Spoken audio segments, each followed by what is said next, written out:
नमस्कार मंडळी, मी समीक्षा पिंपळकर. माझ्या ब्लॉगमध्ये आपलं स्वागत आहे. मी आता पुन्हा दर्शनाला उभी राहिले. माझ्या आईला चक्कर येते तर एकटीला नाही पाठवली, तर पुन्हा दर्शन घेते. पांडुरंगाची इच्छा. आता दर्शन घेताना ही सर्व भक्तांची लाईन खूप मोठी आहे. 10 शेड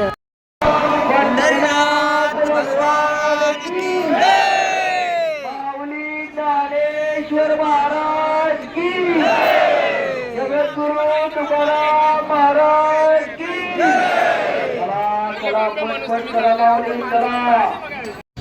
पायवारी पुंडलिकाच्या मंदिरापर्यंत पोचली आणि आम्ही तिथून लगेच दर्शनाला गेलो.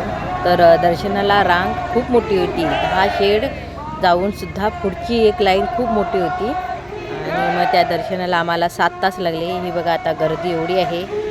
एवढं 7 तास असून सुद्धा लोक आनंदाने जय जयकार करत आहेत. आज 29 तारीख एकादशी.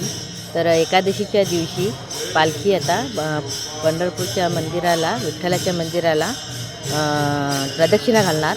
तर त्यासाठी आमची आता दिंडी बाहेर निघणार आहे. दिंडी बाहेर निघायच्या आधी विठ्ठलाच्या नामाचा गजर चालला आहे. विठोबा रुक्माई, विठोबा रुक्माई.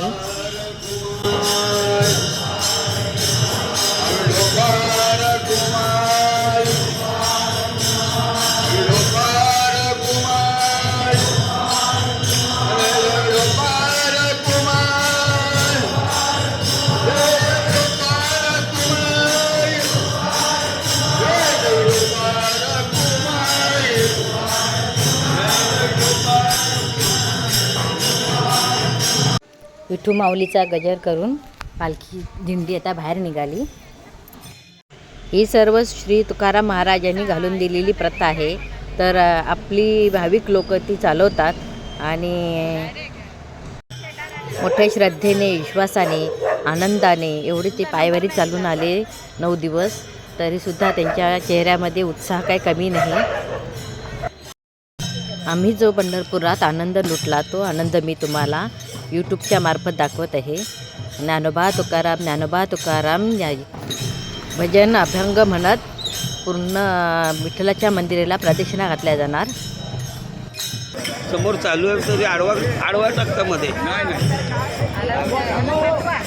पाठवणार. नक्की नक्की हो. आता दिंडी चंद्रभागेच्या तीरी आली.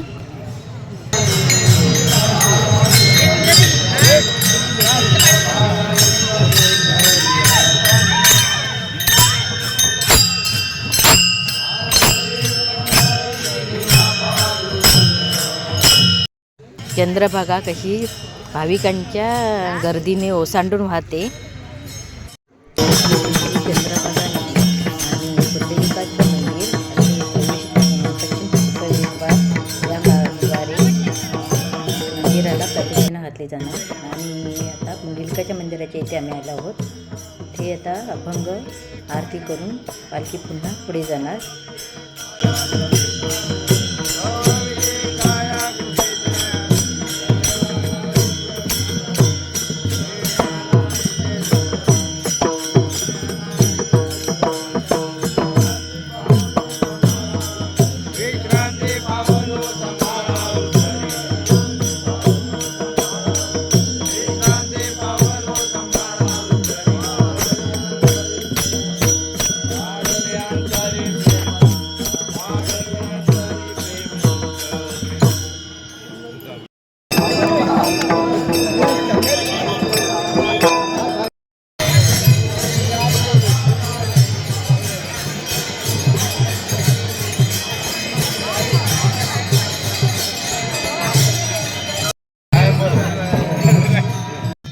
हे रुपेश महाराज या दिंडीचे सूत्रसंचालक. त्यांच्या वडिलांनी दिंडी चालवत होते, तर त्यांचा वारसा ते चालवत आहेत. तर आत्ताचे काही भाविक लोक आहेत, त्यांची मुलं, नातवंड, त्यांनी ही दिंडी, त्यांची पायवारी चालू ठेवावी. दिंडीत मला एक परभणीचा माणूस भेटला होता. त्याची मुलगी डॉक्टर आहे पुण्याला आणि जावई पण डॉक्टर आहे. त्यांचा मोठं हॉस्पिटल आहे. त्यांच्याशी माझं बोलणं झालं तर ते मला बोलत होते की मी वर्षातून 2 पायवारी करतो, एक माघ पायवारी आणि एक आषाढी पायवारी. तर मी बोलली त्यांना, तुमचं तर मुलगीचा दवाखाना आहे मोठा, व आता तुमचं सगळं डॉक्टर तिथेच होत असेल. तर ते काय मला बोलले की मी 2 पायवाऱ्या करतो, रोजचं 5 किलोमीटर चालतो आणि माझी 5-6 एकर जमीन आहे, त्या शेतात काम करतो. त्यामुळे मला कधी डॉक्टर लागतच नाही, बीपीची गोळी नाही, डायबिटीस नाही, काहीच नाही. तर माझी दृढ भावना पांडुरंगावर आहे. त्यांचे मी 2 पायवाऱ्या करतो, त्याच्यातच माझं सर्व काही चालून जातं. ती माऊली जेव्हा सांगत होती तेव्हा तिच्या चेहऱ्यावरचा आनंद नुसता ओसंडून वाहत होता. किती त्यांचं प्रेम त्या पांडुरंगावर. परभणी बीड कुठून लोक येतात पायवारीने त्या पांडुरंगाचं दर्शन घेण्यासाठी. तर तुम्ही पण या, हा आनंद लुटा. वर्षभर आपण काही ना काहीतरी कामात गुंतलेला असतो, संकटात असतो, टेन्शनमध्ये असतो, पण जेव्हा आपण ह्या पायवारीला येतो, पांडुरंगाच्या वारीला येतो, तेव्हा आपलं हे दुःख दूर होतं आणि आपल्याला एक एनर्जी मिळते एक प्रकारची. काहीतरी कधीतरी कामातून वेळ काढला पाहिजे. तेच करून कंटाळा येतो माणसाला. तर पायवारी केल्याने आपले व्याप खूप कमी होतात.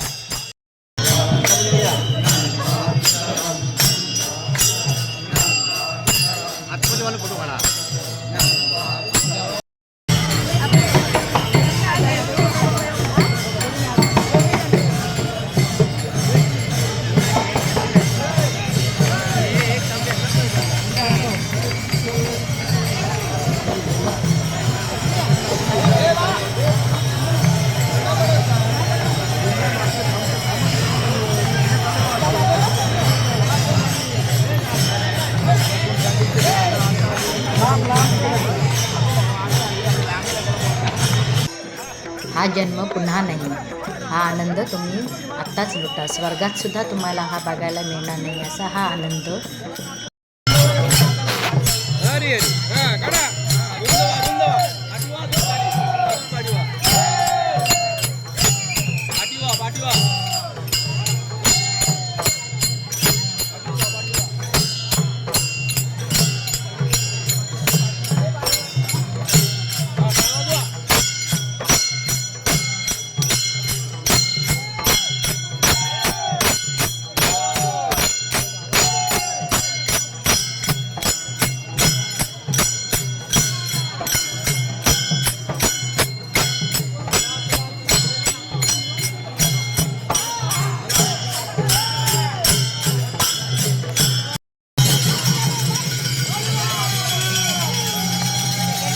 तुम्ही व्यायाम कितीही करा, काम कितीही करा, पण चालणं हे महत्त्वाचं आहे. रोजचं आपलं चालणं आणि पायवारीतलं चालणं खूप फरक आहे. आणि पायवारी केल्याने आपले शरीर सुदृढ राहतं, एक मनाचा ताणतणाव कमी होतो आणि एक आनंद हृदय फुलून येतं आनंदाने.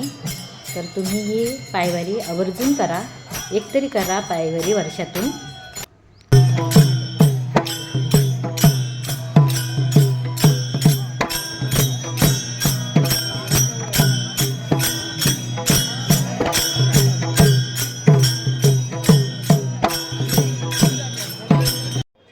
या धावपळीच्या जीवनात तुम्हाला आनंद आणि शांतता कुठे मिळणार? तर ह्या पंढरपुरात, ह्या पांडुरंगाच्या दरबारी एकदा येऊन तरी बघा. तुमच्या आईवडिलांच्या पायवारीचे जे नियम आहेत ते तुम्ही त्यांच्या पाठीमागून चालवा, बंद करू नका आणि त्यांच्यासोबत पहिले या, म्हणजे तुम्हाला सर्व काही कळेल.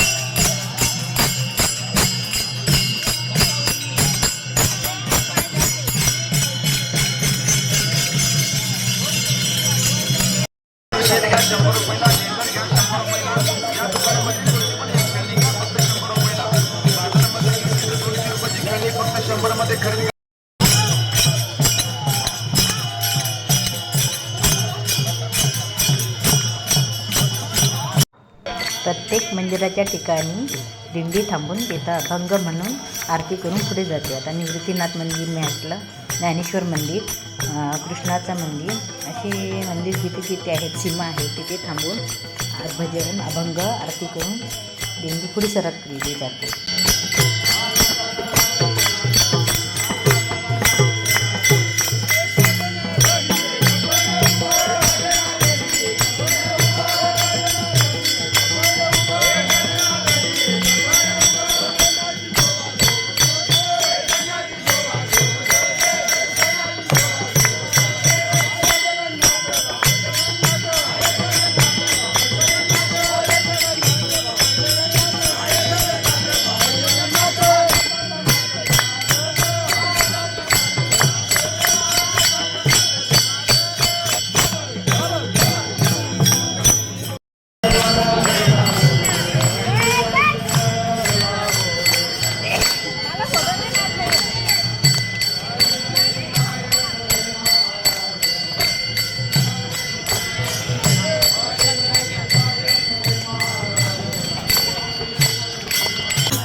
पालखी आता कोकण मठाच्या इथे आली. आता कोकण मठाच्या इथे आरती करून पूजा करून दिंडी आतमध्ये जाते.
असं स्वर्गसुख कुठेच पाहायला अनुभवायला मिळणार नाही. तर मग तुम्ही सर्वांनी वारीला या. रामकृष्ण हरी. नवनवीन व्हिडिओसाठी सबस्क्राईब, लाईक, कमेंट, शेअर करा. चला बाय.